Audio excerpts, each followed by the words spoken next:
السلام علیکم ورحمۃ اللہ۔ ویلکم ٹو زخرف القرآن چینل۔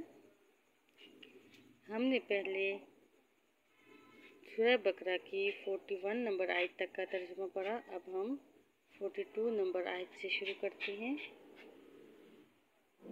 اعوذ باللہ من الشیطان الرجیم، بسم اللہ الرحمن الرحیم۔ وَلَا تَلْبِسُوا الْحَقَّ بِالْبَاطِلِ وَتَكْتُمُوا الْحَقَّ وَأَنْتُمْ تَعْلَمُونَ۔ اور حق کو باطل کے ساتھ غلط ملت نہ کرو اور حق کو مت چھپاؤ حالانکہ تم جانتے ہو۔ وَأَقِیمُوا الصَّلَاةَ وَآتُوا الزَّکَاةَ وَارْکَعُوا مَعَ الرَّاکِعِینَ۔ اور نماز قائم کرو اور زکوٰۃ دو اور رکوع کرنے والوں کے ساتھ رکوع کرو۔ أَتَأْمُرُونَ النَّاسَ بِالْبِرِّ وَتَنْسَوْنَ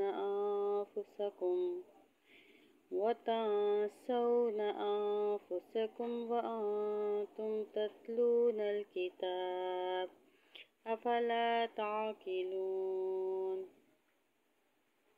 اور کیا تم لوگوں کو نیکی کا حکم دیتے ہو اور اپنے آپ کو بھول جاتے ہو حالانکہ تم کتاب پڑھتے ہو، پھر کیا تم عقل نہیں رکھتے؟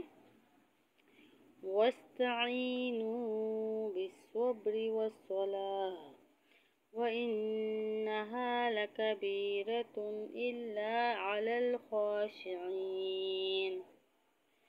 اور تم صبر اور نماز کے ذریعے سے اللہ کی مدد طلب کرو، اور بے شک یہ بھاری ہے مگر عاجزی کرنے والوں پر نہیں۔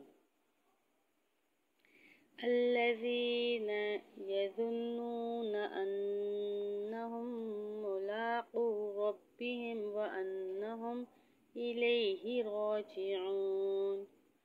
جو لوگ اس بات کا یقین رکھتے ہیں کہ وہ اپنے رب سے ضرور ملنے والے ہیں، اور یہ کہ بے شک وہ اسی کی طرف لوٹنے والے ہیں۔ یا بنی اسرائیل اذکروا نعمتی التی انعمت علیکم وانی فضلتکم علی العالمین۔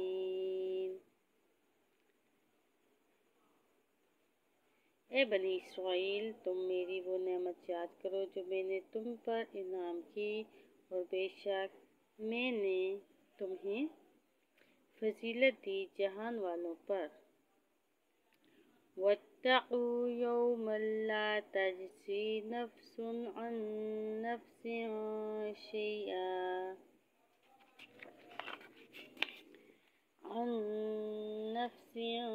شَیْئًا وَلَا یُقْبَلُ مِنْہَا شَفَاعَةٌ وَلَا یُؤْخَذُ مِنْہَا عَدْلٌ وَلَا هُمْ يُنصَرُونَ۔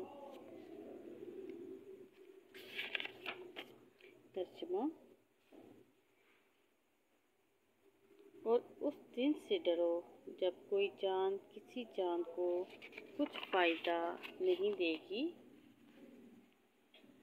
اور نہ اس سے کوئی سفارش قبول کی جائے گی، اور نہ اس سے کوئی عوض لیا جائے گا، اور نہ ان کی مدد کی جائے گی۔